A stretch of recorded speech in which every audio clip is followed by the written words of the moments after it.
చాత్రిగడ్డ ప్రాంతంలో హైడ్రా కూల్చివేతల నేపథ్యంలో పేదలకు న్యాయం చేయాలని మాజీ కార్పొరేటర్ ముద్దం నరసింహ యాదవ్ ప్రభుత్వాన్ని డిమాండ్ చేశారు.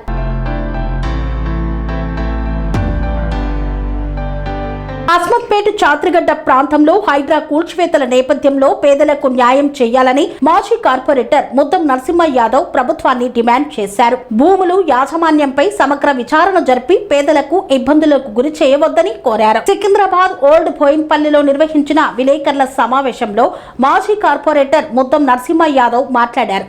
అస్మత్పేట్ సర్వే నెంబర్ 1లో ఇల్లు నిర్మించుకొని నివసిస్తున్న పేదలకు న్యాయం చేయాలని ఆయన ప్రభుత్వాన్ని కోరారు. హైడ్రా కూల్చివేతల కారణంగా పేద కుటుంబాలు తీవ్ర భయాందోళనకు గురవుతున్నాయని ఆవేదన వ్యక్తం చేశారు.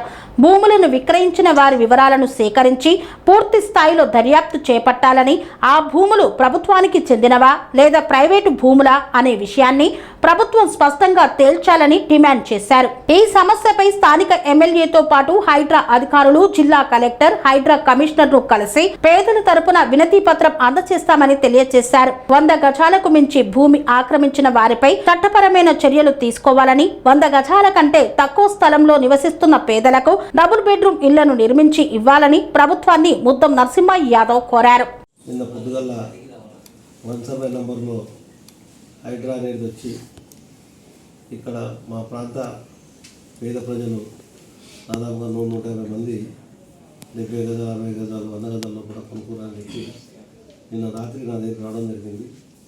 వాళ్ళందరికీ ఒకటే హామీ ఏంటంటే తప్పకుండా ఏదైనా పేపర్స్ ఉంటే నవాబుల ద్వారా అమ్మేయడం తెలిసింది, ఎవరో నిర్ధారణ చేసి జనుల కాల ఇంకెవరన్నా దళాల నుండి ఎవరన్నా మోసం చేసి అమ్మినట్టయితే ఎవరు కూడా వదిలిపెట్టలేదు. ఎంత వాడనా కానీ మా టీఆర్ఎస్ ప్రభుత్వం నుంచి టీఆర్ఎస్ నుంచి మా ఎమ్మెల్యే గారి ద్వారా మేము మా నుంచి పూర్తి సహకారం వాళ్ళకు ఉంటాయి. అలాగే నిజంగానే పేదవాళ్ళకి ఇచ్చే గవర్నమెంట్కి రేవంత్ రెడ్డి గారు పేద ప్రజల పట్ల చేస్తున్నట్టే వాళ్ళకి తప్పకుండా డబుల్ బెడ్రూమ్ కానీ కట్టియాలి, లేదంటే 60-70 గజాలు కాబట్టి ఇందిరమ్మ ఇల్లు 5 లక్షలు ఇచ్చి కట్టించండి. అయితే వాళ్ళు మీటే కలుపుకొని కట్టుకుంటారు కాబట్టి పేద ప్రజలకు ఎకరాల కొద్ది ఉంది, తీసుకునే దానికి ఏం సంబంధం లేదు. ఏదైతే 150 మంది పేద ప్రజలు ఉన్నారో వాళ్ళు ఐడెంటిఫై చేయండి, ఎవరు అమ్మినో తీయండి, నిర్ధారణ చేయండి. నిజంగానే వాళ్ళకి ఇట్లా ఎవరైనా దళాలు వాళ్ళను మోసం చేసినట్టయితే ఎవరిని కూడా వదిలిపెట్టని లేదు. దానికి మాకు పూర్తి సహకారం ఉంటుంది. పార్టీ తరఫు నుంచి మా ఎమ్మెల్యే నిన్న పొద్దుగల జరిగిన విషయంలో మాకు ఎవరు లేకుండా రాత్రి 11 గంటలకు వచ్చి మా ఎమ్మెల్యే గారి దృష్టి కూడా తీసుకెళ్ళాము. తప్పకుండా పూర్తిగా సహకరించాము. పేద ప్రజలు అయితే ఉన్నామో వాళ్ళకి 100% మా బీఆర్ఎస్ పార్టీ నుంచి వాళ్ళకు సపోర్ట్గా ఉంటాము. ఎక్కడి దాకైనా తీసుకెళ్తాము. హైడ్రా కూడా ఇలా పేద ప్రజల పెరుగు పోవద్దని చెప్తున్నాము. ఎందుకంటే హైడ్రా అనేది ఉన్న స్థాయిలో ఉన్న వాళ్ళది గుంజుకోవాలి, కానీ 60-70 గజాల జాగాలు గుంజుకొని పేద ప్రజలు ఇబ్బంది పెడితే వాళ్ళు అక్కడి నుంచి వచ్చి ఇక్కడ బతకనికి వచ్చారు. నవాబుల ల్యాండ్ అని చెప్పి కొన్ని పేపర్స్ తెప్పేయడం జరిగింది. ఎవరా మీరు ఏంటో కూడా దాన్ని ఐడెంటిఫై చేద్దాం. మరొకసారి మా ఎమ్మెల్యే గారు కూడా వస్తామని చెప్పిండు. ఇక్కడ ఒక ప్రెస్ మీట్ పెట్టి ఈ పేపర్స్ అన్ని కూడా మీకు ఇవ్వడం జరుగుతుంది. దాంట్లో కూడా ఏమన్నా రుసుకులు ఉంటే ఏమైనా ఉంటే మీ ద్వారా కూడా ఏదైనా ఎవరైనా వేరే పార్టీ వాళ్ళు కానీ ఏమైనా అమ్మినట్లయితే మీరు ఇస్తే దాన్ని కూడా మేము తప్పకుండా ఎంబడి ఉండి వాళ్ళకి సహకరిస్తాం. అంటే సర్వే నెంబర్ 1 ప్రభుత్వం సర్కారు భూమి అని చెప్పి రెవెన్యూ అధికారులు అంటారు, ఇంకో పక్కనేమో CS14 అని చెప్పి నిజాము వారసులు అంటున్నారు. ఈ రెండింటి మధ్యలో జరుగుతున్న వివాదం పక్కకు పెడితే స్థానికులకి అమాయకులను టార్గెట్ చేసి కొంతమంది లీడర్లు అమ్మడం ఎంతవరకు కరెక్ట్, వాళ్ళు ఎవరైనా గుర్తిస్తే మీరు వాళ్ళపైన ఎట్లాంటి చర్యలు తీసుకోవాలని మీరు తప్పకుండా పూర్తి చర్యలు తీసుకుంటాం. పార్టీతో సంబంధం లేకుండా సొంత పార్టీ బయట ఎవరైనా వదిలిపెట్టేది లేదు. ఎందుకంటే పేద ప్రజలకు నిజంగానే అన్యాయం జరిగితే మా పార్టీ తరఫు నుంచి మా ఎమ్మెల్యే మేము 100% వాళ్ళకు ఉండి సహకరిస్తాం. CS14 అనేది కేసులు నడుస్తున్నాయి. పైగా ల్యాండ్ అనేది ముస్లిం ప్రాపర్టీ అనేది ఉంది.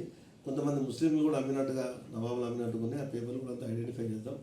అదేనా వాళ్ళని కూడా అవకతవకలు ఉండి లేకపోతే వాళ్ళ పేరు చెప్పి కూడా అంతా కూడా తప్పకుండా చర్య తీసుకొని గవర్నమెంట్ కూడా సహకరిస్తాం. మాది ఒకటే కోరిక, మా నుంచి ఉన్నదంతా కూడా 60-70 గజాలు కాబట్టి 60-70 గజాలకు ఇందిరమ్మ ఇల్లు ఇచ్చిన పర్లేదు, డబుల్ బెడ్రూమ్ కట్టించిన పర్లేదు. ఇది పూర్తిగా ప్రభుత్వ భూమి అని చెప్పి రెవెన్యూ కానీ హైడ్రా కానీ కంచె నిర్మాణం చేస్తారు. ఇప్పుడు ఏదైతే నిర్మాణం చేసిన కంచెలకు సంబంధించిన భూమితో పాటు అక్కడ ఉన్న ఇళ్లను కూడా వాళ్ళకి నోటీసులు ఇచ్చే అవకాశం ఉంది. మీ పార్టీ తరఫున మీరు అండగా ఉంటా అంటున్నారు. మీరు ఇప్పటి వరకు అక్కడికి వెళ్ళి వాళ్ళతో మాట్లాడింది లేదు, చేసింది లేదు. మీ పార్టీకి సంబంధించిన లీడర్లే దీంట్లో వేరే రకరకాలుగా మాట్లాడుతున్నారు. వాళ్ళే దళారులుగా మారి అమ్మారు అనేది ప్రధాన ఆరోపణ ఉంది. ఎంపీ ఈటల గారు కూడా దానిపైన మాట్లాడారు. వాళ్ళని అరెస్ట్ చేయాలా, వాళ్ళని జైల్లో పెట్టాలని అన్నారు. తప్పకుండా పెట్టాలి ఎవడైనా సరే. కానీ ఇంతవరకు ఒకవేళ నిజంగానే అంటే మా దగ్గర ఇంతవరకు ఒకరు కూడా రాలేదు. నేను ఉండేది ఈయనే, 24 గంటలు లేదు, నా ఇల్లు పక్కనే, దూరం లేదు, ఒక నిమిషంలో అది రావచ్చు. ఎవరైనా అమ్మినట్టు లేదన్నా మేము ఎవరు అమ్మినట్టు చెప్పడానికి ఒక్కరు కూడా అది రాలేరు. ఒక్కరు కూడా నాకు ఫోన్ చేయలేదు. చేసిన వాళ్ళంతా కూడా వేరే వేరే వాళ్ళు చేసి ఇట్లా హైదరాబాద్ వచ్చిందని, కానీ అందులో ఉన్న వాళ్ళకి ఒక్కరు కూడా ఫోన్ చేయలేదు. ఒక్క మనిషి కూడా నాకు ఫోన్ చేయలేదు. రాత్రి ఇంట్లో దగ్గర వెనక నాకు వచ్చి 11 గంటలకు అప్పుడు మాట్లాడినా, ఎమ్మెల్యే గారు దృష్టి తీసుకెళ్తే పొద్దున్న ఎమ్మెల్యే గారి దగ్గర తీసుకెళ్తానికి ఎమ్మెల్యే గారు రమ్మని చెప్పినా, కలెక్టర్ దగ్గర తీసుకుపోదాం, హైడ్రా కమిషనర్ దగ్గర పేపర్లు అన్నీ కూడా ఎవరైతే అమ్మిరో నవాబులు కానీ ఎవరైనా కానీ జనున్ ఉందా లేదా, జనున్ లేనందుకు ఎందుకు అమ్మిరో అన్నది చర్యలు తీసుకుని మనం సహకరిస్తాం. ఇప్పుడు గత ప్రభుత్వంలో ఉన్నది బీఆర్ఎస్. మీకు తెలియదా గవర్నమెంట్ జాగా, ప్రైవేట్ జాగా? మేమైతే డబుల్ బెడ్రూమ్కి నేను లెటర్ ఇచ్చిన కలెక్టర్ గారికి. ఎప్పుడు ఇచ్చారు?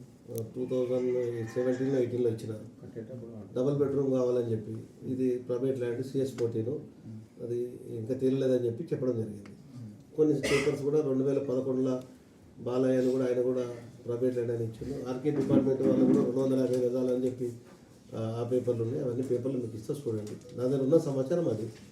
నిజంగానే గవర్నమెంట్ ల్యాండ్ అంటే దానికి తప్పకుండా అందరినీ చర్య తీసుకోవచ్చు. ఇప్పుడు ఉన్న వాళ్ళపైన కూడా చర్యలు తీసుకుంటారు. 100% తీసుకోవచ్చు. ఆల్రెడీ ఎస్టాబ్లిష్ ఇల్లు కట్టుకుని ఉంటున్న వాళ్ళు వాళ్ళని గవర్నమెంట్ ల్యాండ్ అమ్మినోడు వస్తారు కదా.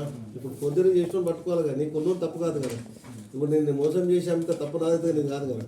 సరే చూడకుండా కొన్నామో గరీబ్ వాళ్ళు తక్కువ కోసం కొనుక్కుంటే దాని పరిష్కారం ఉందాం. గవర్నమెంట్ దగ్గర కూర్చొని మనమే గవర్నమెంట్ డబుల్ బెడ్రూమ్ కట్టిమంటాం, లేకుంటే ఇందిరా మెల్లకు 5 లక్షలు ఇచ్చి కట్టిమని చెప్తాం అందరికి. అంటే మీ దగ్గరికి ఏంటన్నా 24 గంటల క్రితం హైడ్రా ఇక్కడ రావడం జరిగింది, అది మీ దృష్టికి రావడం జరిగింది. నిన్న రాత్రి కూడా ఒక 70 మంది మిమ్మల్ని ఆశ్రయించారు. రాత్రి వచ్చారు 11 గంటలకు. రాత్రి రాగానే అడిగారు. వాళ్ళకి మీరు స్థానిక ఎక్స్ కార్పొరేటర్గా మీరు ఏం న్యాయం చేయగలరు? చెప్పిన వాళ్ళకి ఏం చెప్పినంటే, మీకు పూర్తి సహకారం ఉంటుంది మా పార్టీ నుంచి, మా ఎమ్మెల్యే గారి నుంచి, మా నుంచి. మీకు ఎవరైనా మోసం చేస్తే డబ్బులు ఇప్పించే బాధ మాదేమంది. మన మీద కేసులు పెట్టి, లేదు నిజంగానే అమ్మిన నవాబులు గట్ట నిజంగానే ఉంటే గవర్నమెంట్ నుంచి ఫైట్ చేస్తాము. గవర్నమెంట్కు ఇన్ఛార్జ్ మంత్రి కానీ ఉన్న వాళ్ళకి కానీ లెటర్ ఇచ్చి నిజంగానే వీళ్ళకి డబుల్ బెడ్రూమ్లు కట్టినా, లేకుంటే ఇందిరా మిల్లు ఇవ్వమని చెప్పి వాళ్ళతో కోరుతున్నాం.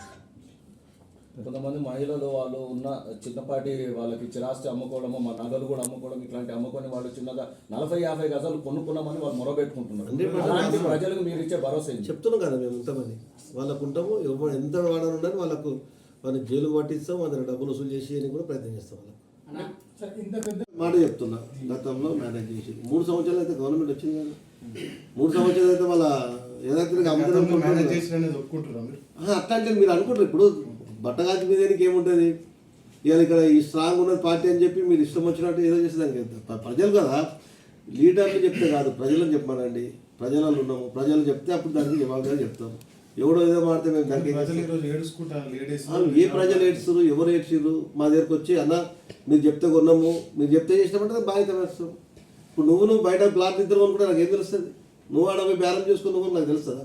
నన్ను అడిగి నువ్వు కొనుక్కుంటే నేను కొనుక్కున్నప్పుడు నిజంగానే తప్పు అవుతుంది. ఇప్పుడు మీరు బోయిన్పల్లి గ్రామస్తులు చిన్నప్పటి నుంచి ఇక్కడ పుట్టి పెరగడం ఉన్నారు. అసలు సర్వే నెంబర్ 1 ఎక్కడ మొదలైతే ఇక్కడ అంతమవుతుంది? దుబాయ్ గేట్ నుంచి మొదలైతే ప్రేమ్సాగర్ అపార్ట్మెంట్ దాకా అవుతుంది. ఉన్న ప్రేమ్సాగర్ అపార్ట్మెంట్ అంతా కూడా 1 సర్వే నెంబర్. ఎప్పుడు కూడా ఫిర్యాదు చేసిన దాఖలాలు లేకపోతే అది గవర్నమెంట్ జాగానో లేకపోతే నవాబులది అన్నది కూడా మీరు గతంలో నవాబులను తెచ్చి కానీ గవర్నమెంట్ అయినా ఎక్కడ ఉంటే అన్నదాన్ని ఇల్లు ఎందుకు ఇస్తారు, పర్మిషన్ ఎందుకు, అపార్ట్మెంట్ ఎందుకు వస్తాయి అవన్నీ? ఇప్పుడు ఉన్న ప్రెసిడెంట్ ఎమ్మెల్యే ప్రేమ్సాగర్ కూడా కట్టింది అంతా కూడా అదంతా 1 సర్వే నెంబర్ కదా. ఇప్పుడు మనం ఇవాళ కట్టింది కాదు, మేము ఇవాళ వచ్చినాం. గతం నుంచి కాంగ్రెస్ పార్టీ గవర్నమెంట్ ఉన్నప్పుడు సందే నడిచినాయి అదన్నీ. మేము మాటి 10 ఏళ్ళు ఉన్నాం కానీ అంతకుముందుకు అయితే ఉంది కదా రూలింగ్ పార్టీ. కొనసాగించేది ఏం లేదు, మాకు సంబంధం లేదు విషయం. ఇప్పుడు 100 ఎకరాలలో ఏదో 2-3 ఎకరాలు మేము చేసేది ఉంటుంది అలా మాకు. ఇవాళ మేము ఇన్నిసార్లు గెలిచినాము. ఒక ప్రజలు అడుగు మనం ఒక ఇంటికాడికి పోయారు, లేకపోతే పార్క్ అప్ చేసారు. ఆ రోడ్డు మీద ఇప్పుడు చెరుకట్ట మీద 16 సార్లు కొట్టించాను నేను. ఎందుకు కొట్టించినాం? ప్రజలకు ఆస్తే అది. ఇక 10 కాలనీలు పోదాం దాన్ని ఎంబడి కెమెరాలు తీసుకొని దాన్ని ఎన్ని పార్కులు కాకుండా మేము ఎన్ని చేసినాం చూపిస్తాం. మేము ఇలా వెల్ షెడ్యూల్తో రాయకెళ్ళకి వచ్చినాం. ఏదో పిచ్చకుండా 1 కోటి 2 కోట్లకు ఏదో వ్యాపారాలు లేక కాదు, మాకు లేదు కాదు. చూపిరేనా ఇది ఉంది ఇట్లా చేసిరని. చివరిగా ఇప్పుడు స్థానికులకు మీరు ఇచ్చే మెసేజ్ ఏమన్నా? వాళ్ళకు ఒకటే పూర్తి అండగా ఉంటుంది మా పార్టీ, మా ఎమ్మెల్యే, మేము అందరము. ఎవడన్నా తప్పు చేసినా వదిలిపెట్టడం మాకు పూర్తి సహకారం ఉంటుంది. గవర్నమెంట్ని కూడా ఫైట్ చేసి వాళ్ళకి డబుల్ బెడ్రూమ్స్ కానీ ఇందిరా మిల్లు కట్టేది కూడా మేము కూడా పూర్తి సహకరిస్తున్నాం. మళ్ళీ నవాబ్ ల్యాండ్ అని వచ్చింది. దానికి కోర్టు కూడా ఇంటర్ఫైర్ లేకుండా ఆర్డర్స్ ఉన్నాయి, అన్నీ ఉన్నాయి. ఆ పేపర్స్ అని మీరు చదవండి. ఒకసారి మొత్తం పేపర్ స్టడీ చేసినాక అప్పుడు అడగండి ఏం పేపర్లు ఉన్నాయి ఏం సంగతి. మనం తయారు చేసేది మనం ఆఫీసర్ కాదు. మన పాత్ర ఏముంటుంది కార్పొరేటర్గా, నీళ్లు, డ్రైనేజు, కరెంటు, రోడ్లు, చనిపోతే పింఛను, మంచి చెడు చూస్తాం. ఆ విషయంలో రెవెన్యూ విషయంలో మీకు ఏదైనా ఉంటే ఉన్న పేపర్లు చూడండి. ఏదైనా ఉంటే ఎంఆర్ఓ దగ్గరికి పోదాం, కలెక్టర్ దగ్గరికి పోదాం. ఎమ్మెల్యే సభ్యులు చెప్పిన పొద్దుగాల ఇది కలెక్టర్ దృష్టికి ఫస్ట్ తీసుకెళ్దాం. ఇవాళ సరే మేమంటే 10 సంవత్సరాలు ఉన్నాం. ఈ 3 సంవత్సరాల సంది కూడా మళ్ళీ నిజంగా మనం తప్పుంటే అప్పుడే దాన్ని ఇమీడియట్గా యాక్షన్ తీసుకోవచ్చు కదా. గవర్నమెంట్ చూడ 3 సంవత్సరాలు అవుతుంది, నిజంగానే తప్పు జరిగితే ఇమీడియట్గా ఇది చేయొచ్చు కదా. సరే ఇప్పుడు దశల వారీగా వాళ్ళు తీసుకుంటున్నారు. ఇది ఒకటే ఇప్పుడు నువ్వు అమ్మినావు, అయినా కొన్నాడు బాధితులు అట్లా పోలీస్ స్టేషన్ కానీ రెవెన్యూ కానీ ఆశ్రయిస్తే ఆశ్రయించడం వాళ్ళ సహకరిస్తని చెప్తున్నాం. దీనివల్ల మీరు డ్యామేజ్ అయ్యారని అనుకుంటారా? ఎందుకంటే ఇప్పుడు ఒకటి పార్టీలో ఒకటి లంగతనం చేస్తే అందరూ డ్యామేజ్ ఎందుకంటే దాన్ని పట్టించేస్తే క్లియర్ అయిపోతుంది కదా. పార్టీ ఎవరిని కూడా నష్టం చేయని చూడదు కదా. మేము అధికారంలో ఉన్నాము, 3 సార్లు కార్పొరేటర్, మా ఎమ్మెల్యే 3 సార్లు అయినాము. ఇలా అట్లా చేయాలనుకుంటే ఎన్నో చేస్తుంది కదా. ఇలా 157 ఉంది, ఎప్పుడు అమ్ముకుంటే అట్లా అమ్ముకోవాలంటే ఇబ్బంది లేదు. ఇప్పుడు ఆ పక్కన ఏదో నాకు తెలిసిన 2 ఎకరాలు ఒకటి, 3 ఎకరాలు ఒకటి, ఇంకా 2000 గజాలు ఒకటి, ఇంకా 4-5 వేల గజాలు తీసుకొని మేము కూడా సహకరిస్తాం కదా దానికి. నిజంగా పేద ప్రజలు తెలియక మోసం పోతే అమ్మినోని వాడు తప్పు చేస్తే మనం జైలు వేయండి, వీళ్ళకి న్యాయం చేయండి అంతే.